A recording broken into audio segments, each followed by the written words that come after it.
Me digas, Valen, arrancamos. Ahí estamos grabando, cuando quieras. Bueno, buenas tardes a todos. Bueno, un poco acá la idea con Federico Stasicin, es que, bueno, le vamos a contar qué es lo que estamos trabajando sobre plasmas astrofísicos desde el observatorio y desde el IATE. Bueno, acá les mostramos los integrantes del grupo, somos pocos, pero hacemos mucho, y tenemos muchos colaboradores, así que vamos bien. Bueno, la jefa del grupo es la doctora Andrea Costa, Federico está trabajando en la actualidad con Emanuel Januzzi, y bueno, yo estoy trabajando con Abril Sade en los temas que, bueno, ahora les vamos a mostrar. Pero bueno, nosotros estamos trabajando en plasmas astrofísicos, pero lo interesante es entender qué es un plasma. Bueno, y un plasma es básicamente un conjunto de partículas cargadas eléctricamente, iones y electrones, que interactúan con los campos eléctricos, conducen electricidad, y además, como son partículas cargadas, forman corrientes, generan campos magnéticos, y por lo tanto interactúan con los campos magnéticos. Y acá un poco lo que les muestra la diferencia, que un plasma no es un gas es un gas neutro, y un plasma es un conjunto de partículas que están cargadas eléctricamente. Por eso es que interactúan con las corrientes eléctricas y con los campos magnéticos. ¿Y cómo formamos un plasma? Bueno, o sea, un gas lo calentamos mucho, tiene una temperatura tan grande que ioniza ese átomo, entonces ahí se forman los iones y los electrones.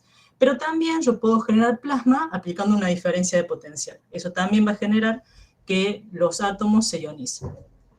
Ahora, ¿dónde hay plasma? Bueno, plasma hay en todos lados. Por ejemplo, en esto que les contaba de que si aplicamos una diferencia de potencial eléctrico en un gas, por ejemplo en los tubos fluorescentes, ahí lo que estamos viendo de forma indirecta es plasma. También en los rayos, esa diferencia de potencial que hay entre el cielo y la tierra produce esa descarga eléctrica, y esa descarga eléctrica hace que se ionicen el aire, digamos, y se forma el rayo. Pero también, por ejemplo, cuando vemos las auroras en los polos, es una evidencia indirecta, digamos, de que existe plasma que está generando esa emisión que se observa en los polos. También cuando observamos los cometas, estas dos colas nos muestra evidencia de que esta en particular es la cola iónica, y acá esto es plasma, mientras que esto es polo.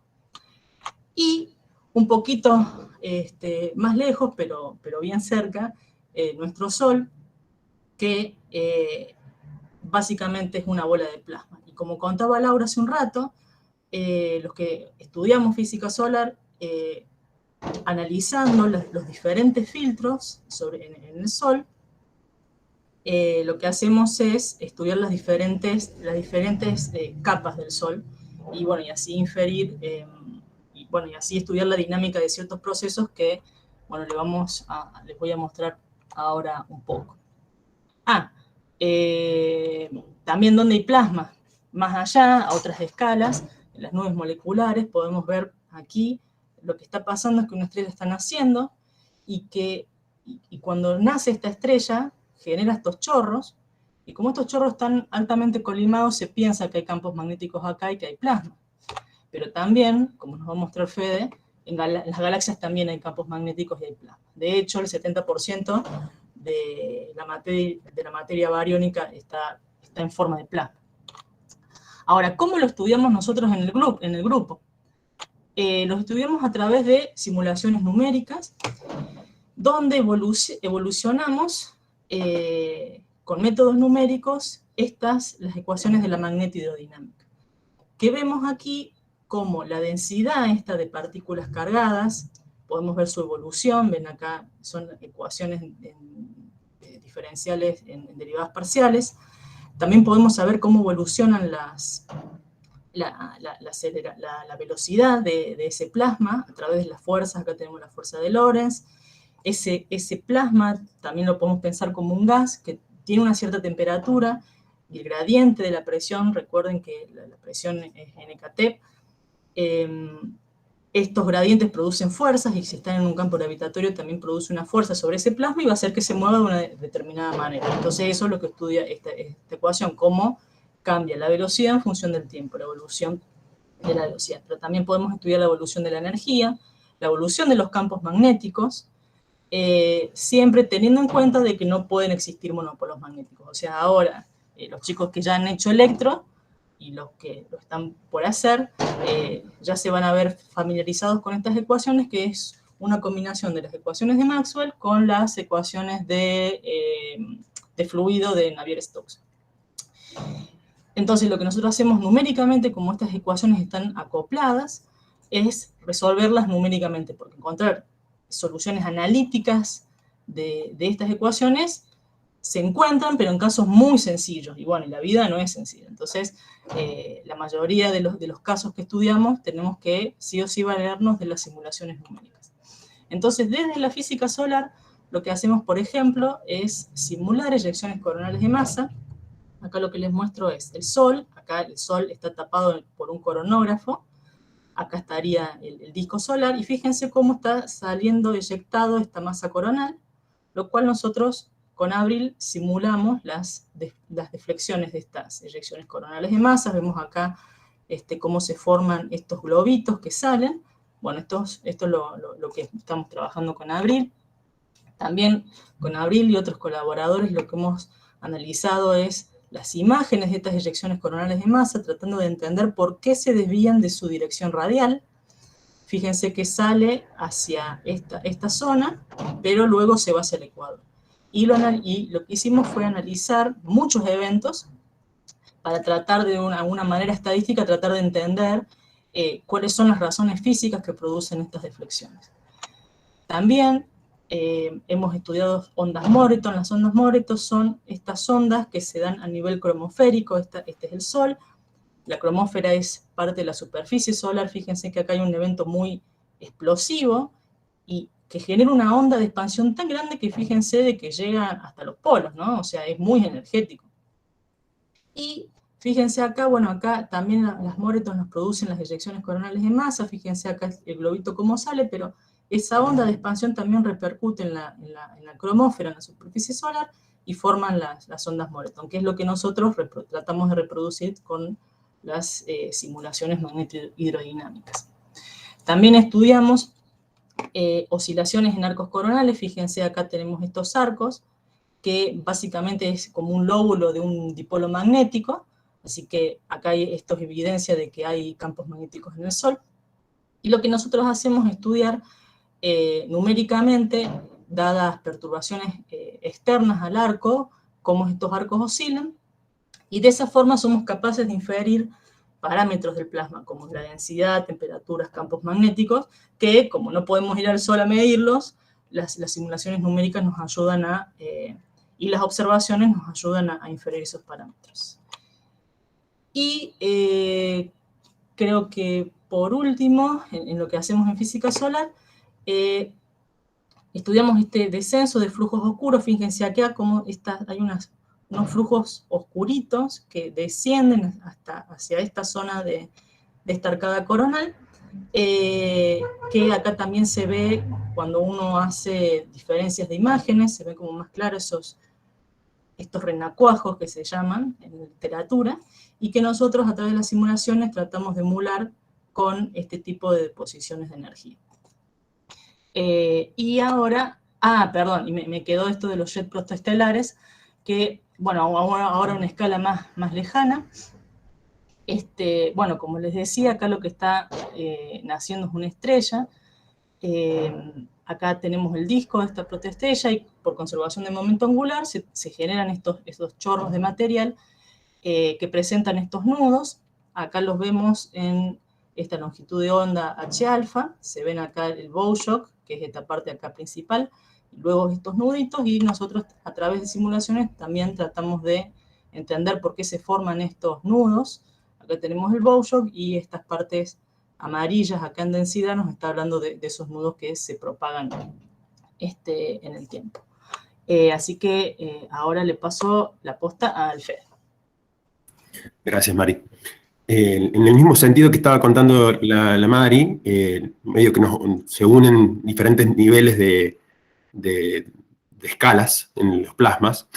Y entonces algo que también estamos estudiando en el grupo es justamente esos nuditos que estaba contando recién la Mari, cómo se producen a través de la interacción de los discos de acreción a esos objetos u otros objetos.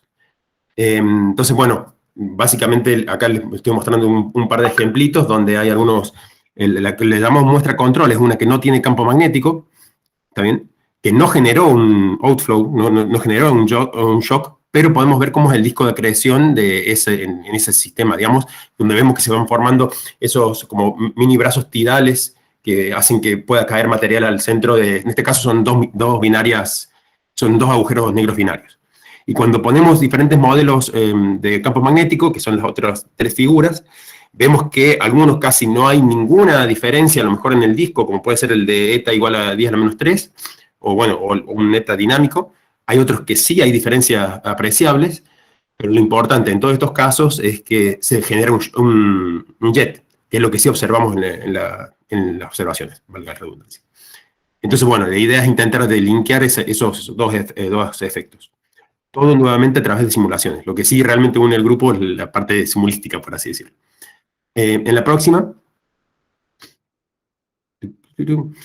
siguiendo un poquito con toda esta idea de lo que estamos haciendo, acá lo que le estoy mostrando, esto es a la izquierda, es una foto, una imagen de una región de formación estelar, y a la derecha unas simulaciones de esas mismas regiones.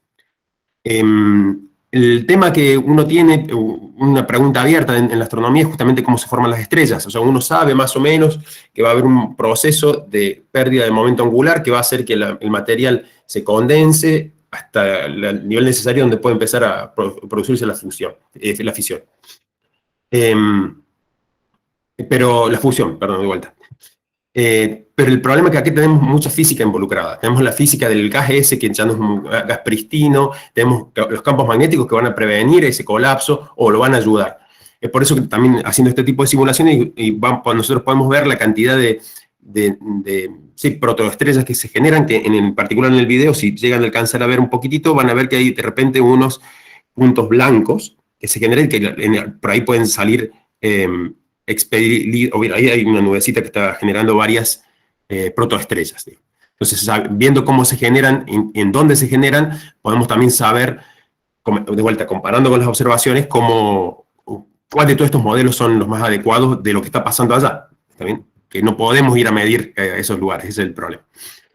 Y en la próxima, vuelvo un poco a la idea que había contado recién la Mari. Otras cosas donde nosotros podemos observar los campos magnéticos es en galaxias. Si uno hace la cuentita medio rápida, pensando a lo mejor en un campo magnético primigenio que ocurrió en la época del Big Bang o por ahí cerca, resulta que se debería haber completamente disuelto por difusión óhmica, pero sin embargo las galaxias observan campos magnéticos. Acá lo que estamos viendo, por ejemplo, en la imagen de la derecha, tienen las líneas que básicamente muestran las líneas de campo. ¿Está bien? En la izquierda vemos la intensidad también, y vemos que, y en el fondo vemos la imagen del óptico de esta galaxia, y vemos cómo siguen amablemente las líneas de campo magnético, los brazos espirales de la galaxia. También vemos que tiene diferente intensidad en las zonas de formación estelar, o sea, donde hay estrellas y donde no. Esto nos linkea un poco con lo que estábamos viendo antes. Sabemos que están esas regiones ahí, no sabemos bien qué efectos tienen y por qué están así, pero sin embargo, de vuelta, los vemos ahí y algún tipo de dínamo tiene que estar actuando y eso es lo que se está estudiando actualmente. En el medio podemos hacer cosas como esta, otro clic, otro más. Acá, por ejemplo, lo que estoy mostrando a la izquierda es densidad de gas y a la derecha densidad de campo magnético. Y lo que hicimos en esta simulación fue justamente chocar tres galaxias. O sea, uno pensaría, no, pero no, pasa muy seguido en el universo, les juro que hay interacciones entre galaxias todo el tiempo. En particular, lo que nosotros estamos estudiando acá es justamente cómo es el crecimiento del campo magnético debido a la interacción entre galaxias. Y si ustedes ven también que son galaxias ideales las que estamos chocando, más o menos masas comparables, etc., lo que nosotros estábamos encontrando, lo que encontramos en este estudio fue básicamente que el campo magnético generado por el choque también llega muy lejos de las galaxias. O sea, estamos como, es muy fácil poblar de campo magnético cosas que están bastante lejos de la galaxia. El problema que actualmente tenemos es que no podemos ver ese campo magnético por la baja densidad del material. Pero bueno, es una apuesta a futuro de que lo podremos ver. ¿Está bien? Vamos a la próxima. Y hoy les voy a mostrar un videito que lamentablemente me perdí la charla de Dante, pero escuché un par de palabras mágicas y lo que quiero ver, intentar delinquearlo mágicamente, digamos. Pero esto de acá ya es una simulación cosmológica. Espero que esto se repita, digamos, pero si ustedes veían al principio, deberían haber visto algo así como una especie de mapa completamente, o superficie como muy corrugada, con perturbaciones chiquititas. Esas perturbaciones nosotros las sacamos de la cosmología, de las observaciones del universo temprano. Y lo que hacemos, que acá también hay un link muy fuerte a lo mejor con los otros grupos extragalácticos del IATE, es hacer simulaciones con esas condiciones originales de esas perturbaciones, evolucionarlas hasta hoy en día. Ahí es donde nosotros podemos llegar a hacer este tipo de simulaciones, donde lo que ustedes están viendo ahí es en rojo son los shocks, y básicamente diferencias térmicas muy grandes, y en azul, en este caso en particular, estamos viendo densidad de campo magnético. ¿Está bien? Vemos cómo, yo lamentablemente no puse otra simulación acá, pero ustedes creo que me pueden creer, ojalá Dante les haya mostrado alguna otra similar. Toda la estructura que se va formando ahí de filamentos, vacíos, o incluso halos gigantes, digamos, por así decirlo, toda esa estructura es muy similar a la que sigue la materia oscura y los bariones propiamente dicho. Lo único que hay es que hay intensidades muy diferentes. ¿Está bien? Eso es algo que se está estudiando todavía, los efectos que tiene adentro de los cúmulos de galaxias es bastante interesante, y bueno, pero para eso de vuelta necesitamos simulaciones. Y finalmente, la próxima slide, les quería mostrar, por ejemplo, acá, hay de estos tipos de simulaciones que le decía recién, este es el resultado ya en el universo nuestro, y esto de acá son como unos mapitas que muestran el cielo, pero bueno, aplanado para poder verlo. Y simplemente acá les estoy mostrando dos modelos de campo magnético diferentes de una simulación que pretende correlacionarse con el universo local, ¿cierto? O sea, acá están medio marcados donde dice Perseo, Coma o Virgo, son nombres de cúmulos de galaxias que nosotros observamos. Y nuevamente lo que encontramos en este trabajo es eso, que podemos más o menos llegar a los valores y estructura de campo magnético de las estructuras grandes, también como cúmulos de galaxias.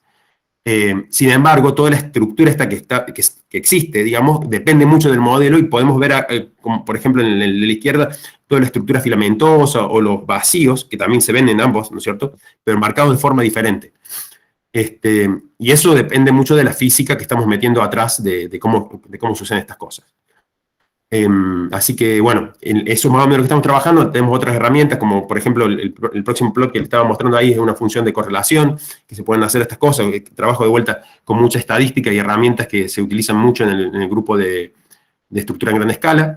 Y un último comentario que justo me vino, digamos, me parece que está muy copado contarlo, es que también uno justamente usando todas estas estructuras, todas estas herramientas estadísticas, uno puede hacer cuentitas que son bastante divertidas, pero pueden ser muy interesantes. Yo les conté en algún momento que había algo así como el origen del universo, del campo magnético en el universo podría ser cosmológico, por ejemplo. También podría ser, hay otros orígenes que podrían ser en otros eventos luego en el tiempo. Pero si uno piensa en la parte cosmológica, todavía queda decir, bueno, ok, cosmológico, pero ¿por qué? Es eso el trabajo que hicimos acá, que en verdad no tiene mucho sentido mostrar estos numeritos, pero solamente lo que le pasa es que es bastante aburrido la otra parte de los plots que hay. Pero lo importante es que nosotros tenemos dos modelos. Uno es de utilizar la distribución de agujeros negros primordiales y poniéndole una batería de Biermann en un modelo, y otro modelo que es un poco más volado, si uno quiere, que es un modelo de justamente pensar en que existen monopolos magnéticos de Maldacena, que son cuánticos, digamos. Pero uno podría intentar de querer que existan esas cosas. La cuestión es que si uno pone esas dos herramientas en un sistema bueno, no un sistema, en la distribución de agujeros negros primordiales. Por eso los plots que yo les mostraría acá son cosas bastante que parecen aburridas, porque son como espectros de potencia, son líneas nomás. Encuentra valores para esto que le estaba contando hace un rato de campos magnéticos primordiales. Y por ejemplo, usando esos modelitos que le acabo de contar, esos dos modelos, justamente el que es de la batería de Birman, que es el más conocido, el que la gente le gusta, por así decirlo, no es suficiente para generar el campo magnético primordial ese que le estaba contando hace un rato. El otro, en cambio, el de los monopolos magnéticos, sí. Si existiesen los monopolos, aparentemente serían suficientes o del orden para poder generar ese campo magnético primigenio. Pero bueno, es parte de un trabajo in progress, digamos, pero me resultó muy divertido, nos resultó muy divertido a nosotros hacer eso, porque en verdad fue una especie de juego, de pensemos si existen estos monopolos, que sabemos que en escala grandes no existen, pero tal vez cuánticamente o en otra época del universo sí, tal vez son la manifestación de los campos magnéticos actuales. Bueno, corto por ahí, no sé cómo estamos con el tiempo. Ahí están los correos nuestros, si le quedan también, si quieren comunicarse o tienen dudas. Buenísimo, profe. Si quieren, ahora abrimos por si alguien tiene alguna pregunta. No viene nadie después de nosotros, así que podemos hacer preguntas.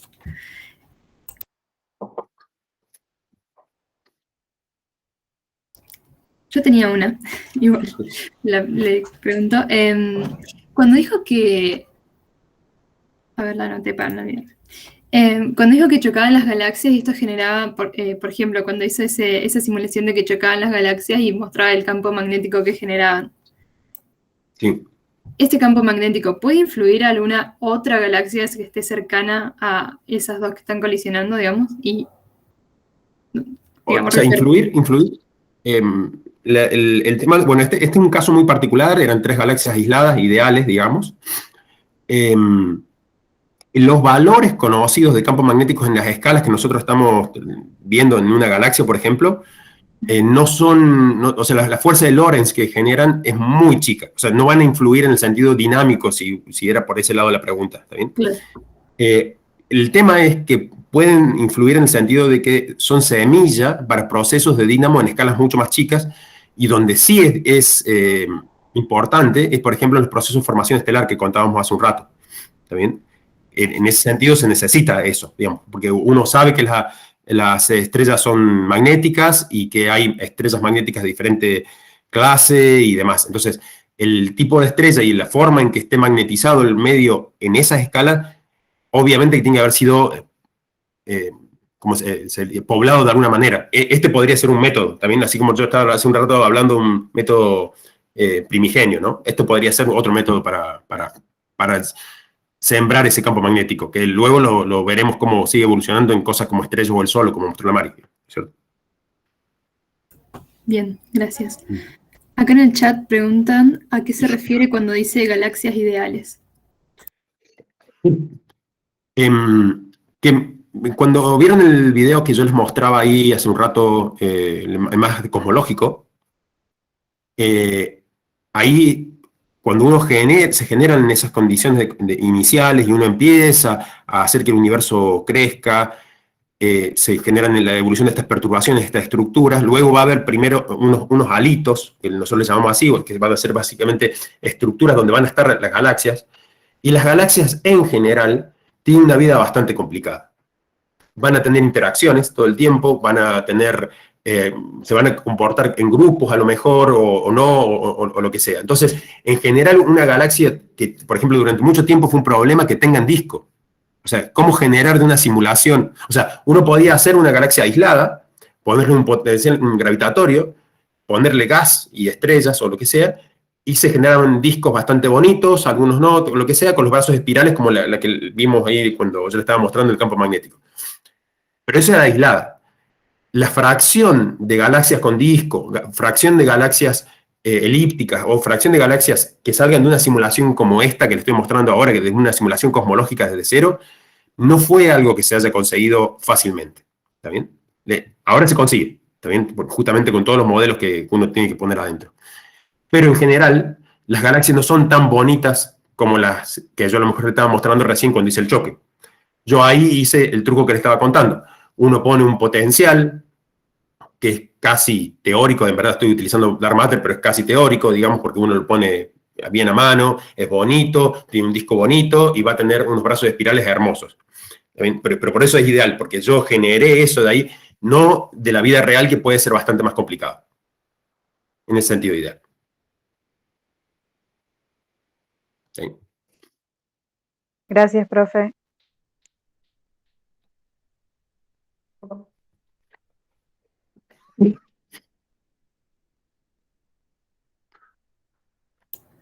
No sé si alguien más tiene alguna pregunta, algún comentario, algo para hacer. El único comentario que haría, o por favor chicos pregunten, ¿no? Pero sí, sí enfatizaría que la verdad que el grupo nuestro con la Mari es bastante numérico. Utilizamos muchos tipos de códigos para hacer estas simulaciones. Los códigos que mostró la Mari son bastante diferentes a los nuestros, lo cual está bueno, si uno lo quiere pensar, porque es como que son muchas herramientas diversas que los utilizamos. Lo mismo con la parte observacional, digamos, yo soy testigo del sufrimiento de la Mari para muchas de las observaciones que tuvo que analizar, o cosas por el estilo, y de mi lado es completamente diferente. Yo en general trabajaría en radios y cuando hago las comparaciones y cosas así, así que es bastante diverso, pero sí nos une bastante la parte numérica. Como comentario, si a alguien le interesa esto, tenga en cuenta que, no sé, sí, creo que va a tener que enfrentar la computadora, no hay forma de zafar. Claro, iba a mencionar eso, que por ahí sí, cuando usted dice usar cosas numéricas, se refiere también a usar mucha programación, ¿no? Texto de código, mucha programación. Está bueno, es interesante, me parece.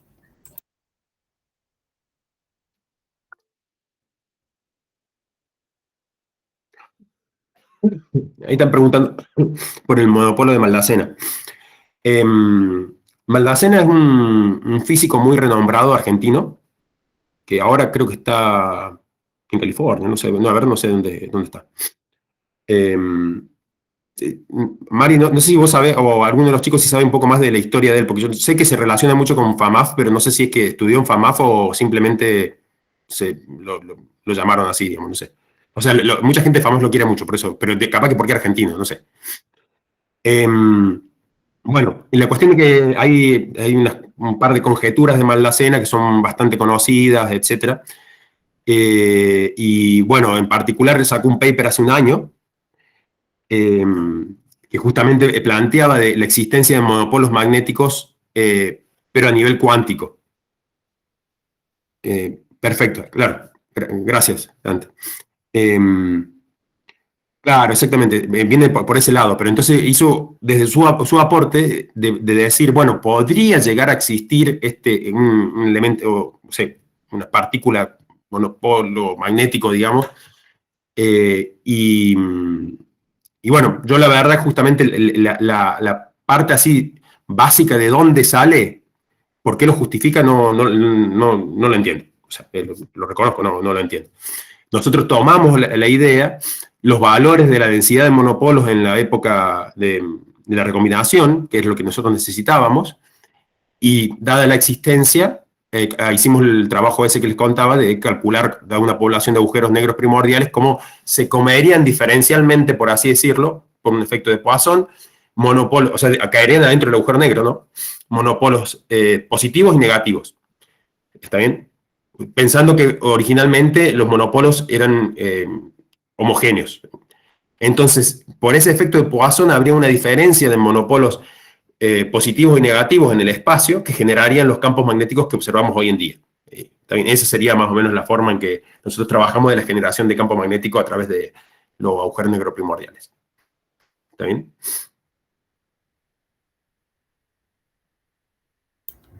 Buenísimo, profe. Ya estamos más o menos en horario, un poco pasados, pero re bien. Muchas gracias por estar acá de nuevo, lo mismo que le dije a los otros profes, desde el centro, desde el GURI, les agradecemos muchísimo la oportunidad. Y para quienes estén viendo esto, esta grabación va a quedar en el canal de YouTube del Centro Estudiantes, que está el link en Instagram, y si no, pueden pedírmelo a mí o a quien sea. Y bueno, creo que eso. Muchísimas gracias por estar acá y por darnos la oportunidad de escucharlos. A ustedes. Capaz que sí. Buenísimo, Sí. bueno. Paro la grabación si les parece. A ver.